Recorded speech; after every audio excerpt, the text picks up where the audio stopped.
여러분, 우리는 예수님을 꼭 껴안고 눈물을 흘리면서 위로를 받을 수 있다는 사실에 감사할 수 있는 성도들이에요. 이거 세상 사람들이 못해요. 세상 사람들은 안 돼요. 예수님 알아도 안 돼요. 예수님이 손을 내밀고 있어도 안 와요. 그러나 우리는 예수님 가까이 갈 수 있어요. 그리고 예수님께 안기어서 주의 평안을 내가 체험할 수가 있어요. 우리 소금언약교회 성도들은 예수님이 벌리고 계시는 그 팔 속으로 안기어서 그 속으로 들어가셔서 주의 평안과 위로를 체험하시는 은혜가 임하시기를 간절히 축원합니다. 자, 우리 예수님이 이렇게 항상 안아주고 계시면 얼마나 좋을까.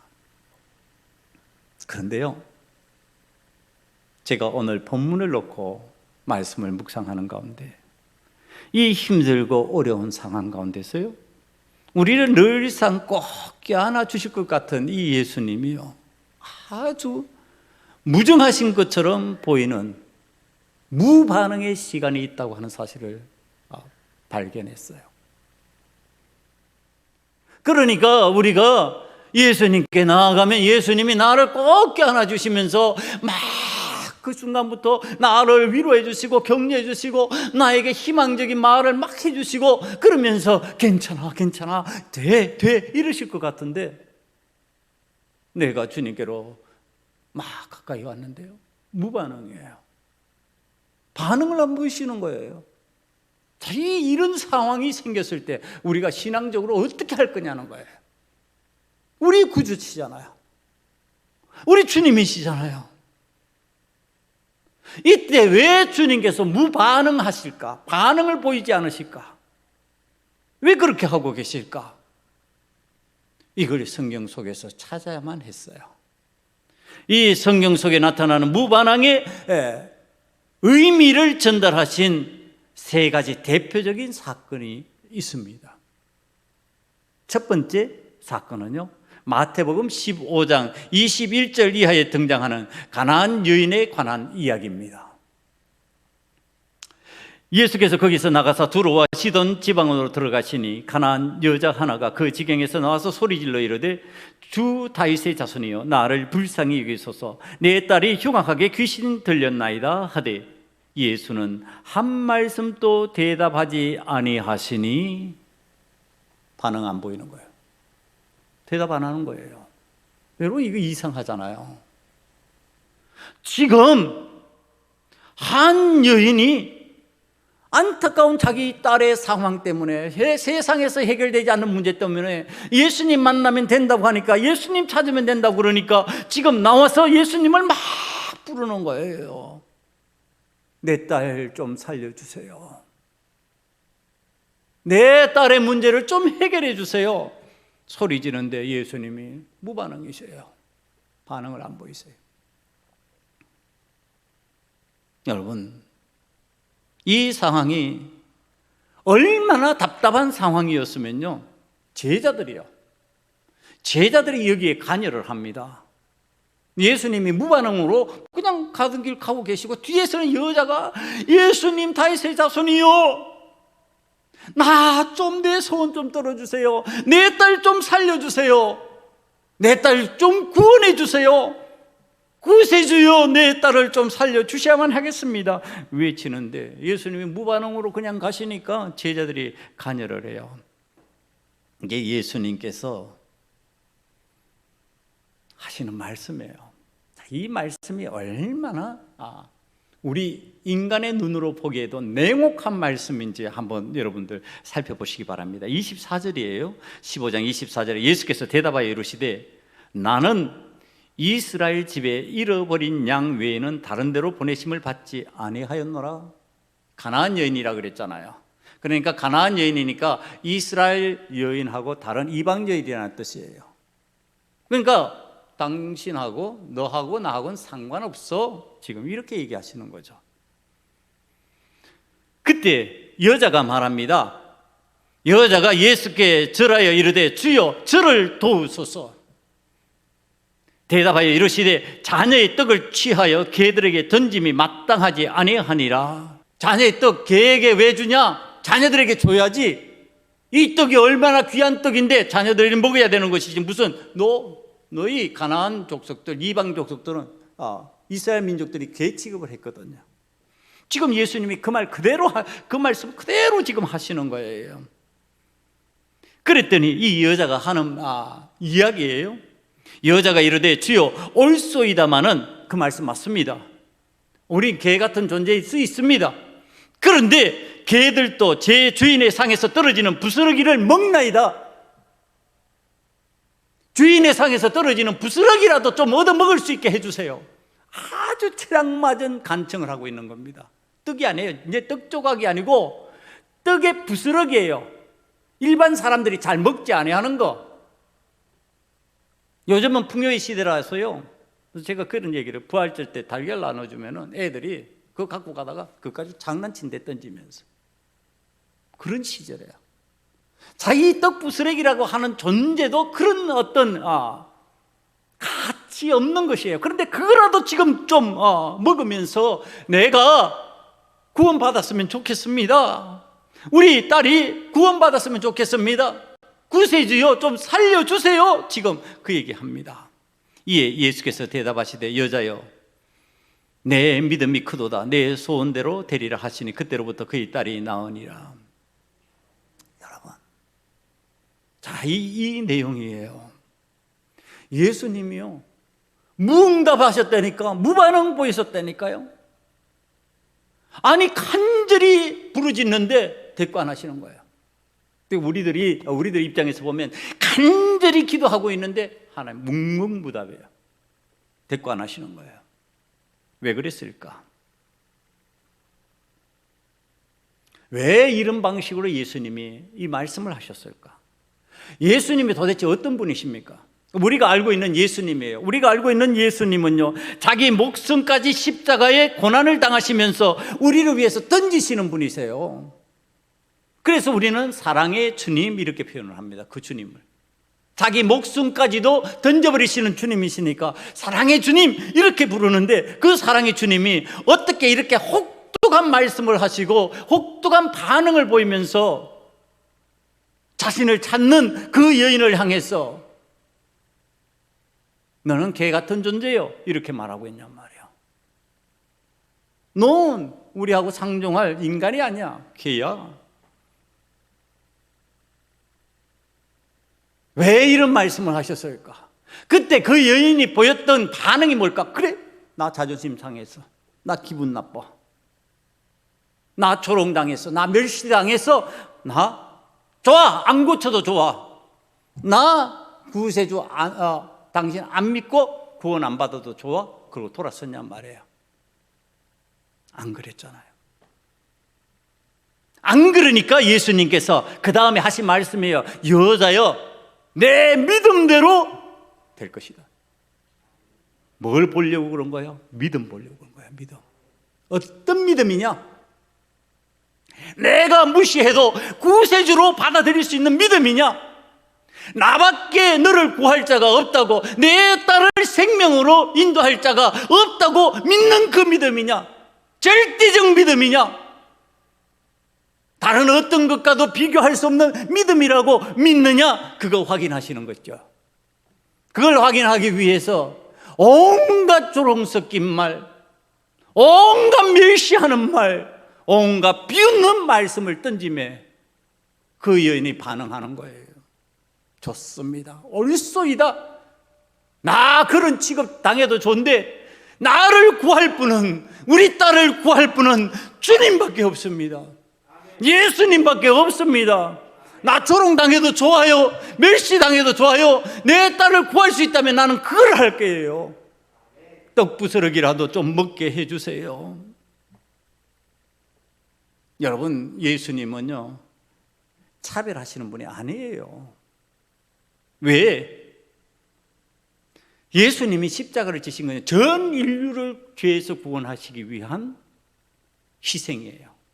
이스라엘 민족이라고 하는 그 작은 그룹을 구원하기 위한 거야. 우리 소금언약 교회를 구원하기 위한 그런 방식의 작은 구원이 아니에요. 전 인류의 구원을 위해서 하나님이 죄값을 치르시는 거예요. 우리 죄값을.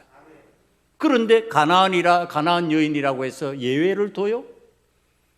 가나안의 사람이라고 해서 너는 인사이드가 아니야 아웃사이드 나가 필요 없어 지금 그러시고 계시냔 말이에요. 그거 아니라는 뜻이죠. 그 뭐예요? 이 가나안 여인에게서 확인하시고 그것을 통해서 모든 사람이 듣고 은혜를 받는 간증거리가 나오게 만드시는 거예요. 그게 뭐예요? 구세주는 예수님밖에 없습니다. 나를 구할 분은 예수님밖에 없습니다. 나의 주님은 오직 예수님이십니다. 그래서 혹독한 말씀을 하셨음에도 불구하고 그 여인이 그것을 받아들이고 수긍하고 자존심을 꺾는 그 순간에 주님께서 하신 말씀이 내 믿음이 크다. 내 믿음으로 말미암아 너가 그 구원의 은혜를 체험할 것이다. 이 여인의 구세주가 되신 거예요. 지금 예수님이. 여러분, 오늘 우리가 구원의 은혜를 체험하려면 이런 믿음의 자세가 필요하다는 겁니다. 아니 신앙생활을 하는데 여러분 우리들이 자존심 내세울 때 참 많아요. 때로는 멸시당하고 조롱당하는 것에 대해서 민감하게 반응할 때가 참 많아요. 저 자신도 말씀을 준비하면서 이렇게 돌이켜보면 제가 유독 자존심이 좀 강한 사람이니까 자존감이 굉장히 강한 쪽에 드니까 여러분 이것이 이제 저한테 부딪힘이 되는 거예요. 여러분 오늘 우리들이 예수 그리스도를 구주로 믿는 데에 있어서 당할 수 있는 자존심 문제, 멸시당하고 조롱당할 수 있는 문제 얼마든지 일어날 수 있다고 하는 사실을 성경이 가르쳐주는 내용이에요. 여러분 그렇게 우리를 느끼고 깨우치기 위해서 예수님은 때로 우리들에게 무반응하시는 거예요. 반응을 보이시지 않으시는 거예요. 이거 깨달지 못하면, 이거 알지 못하면 우리는 신앙의 실패자가 돼요. 만약에 이 가나안의 여인의 예수님이 무반응 보일 때 뒤를 돌아서 이제 안 되는구나. 나는 가나안 여인이라서 상대 안 해주시나 봐. 나 같은 건 상대 안 해주시나 봐. 그러고서 뒤돌아갔다면 그는 끝나는 거예요. 그는 안 되는 거예요. 그러나 부르짖어요. 계속 얼마나 시끄럽게 괴롭히고 간절히 부르짖었으면 제자들이 예수님 좀 반응하시지요. 예수님 그에게 좀 말씀해 주시지요. 이렇게 됐냔 말이에요.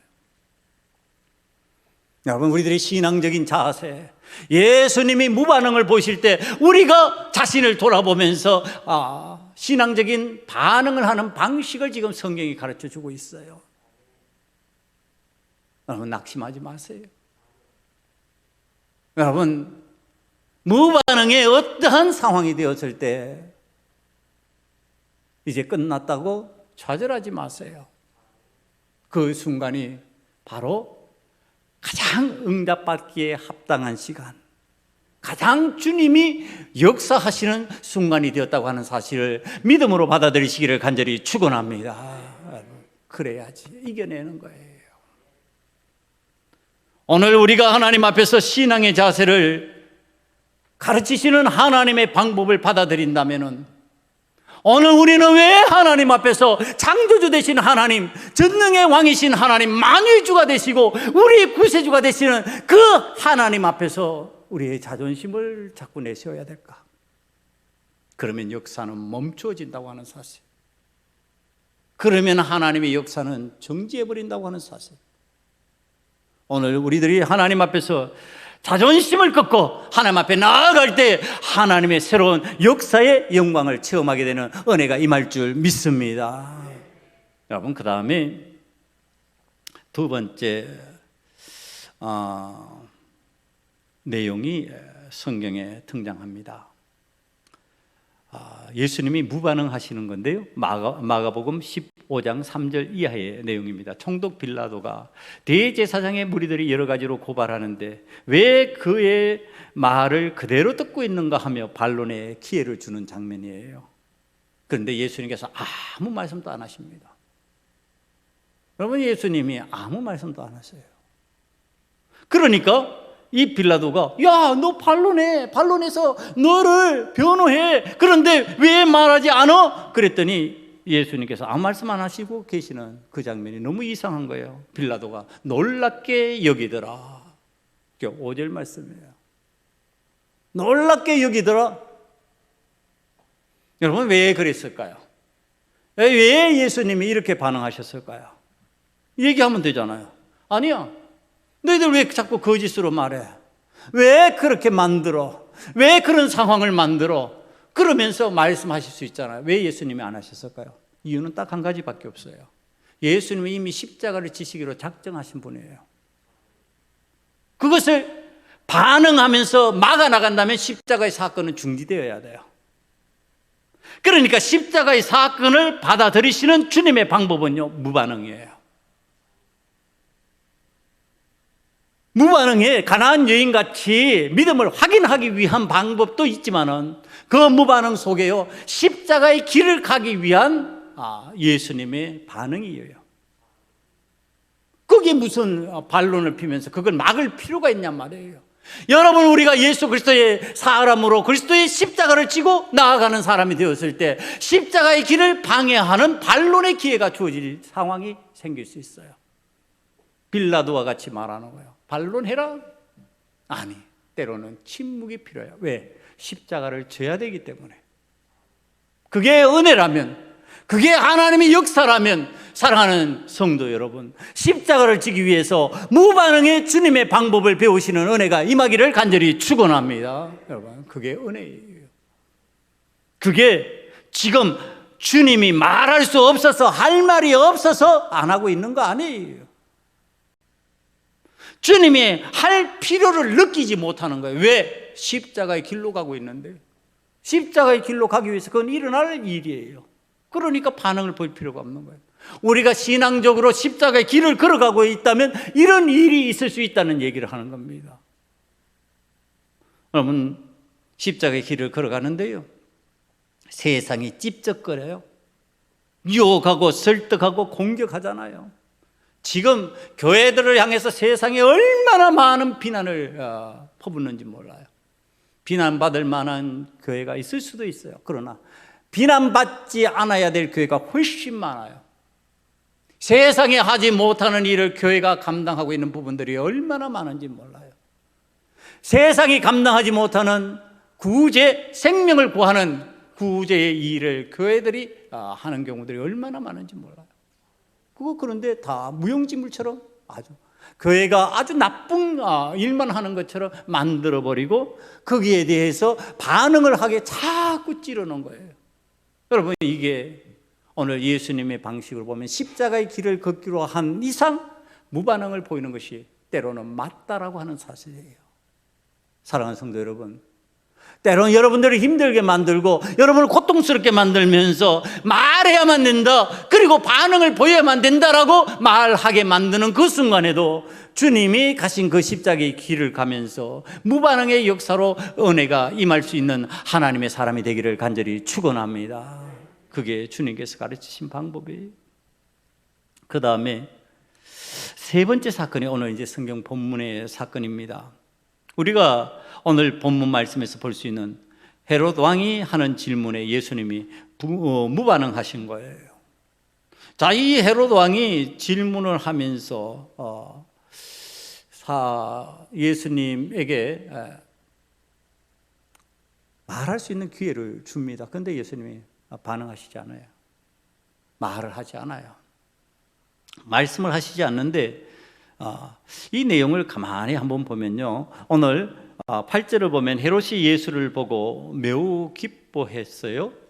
그 이유가 뭐냐면은 그의 소문을 들었으므로 보고자 한지 오래였고 또한 무엇이나 이적 행하심을 볼까 바랐던 연고여라.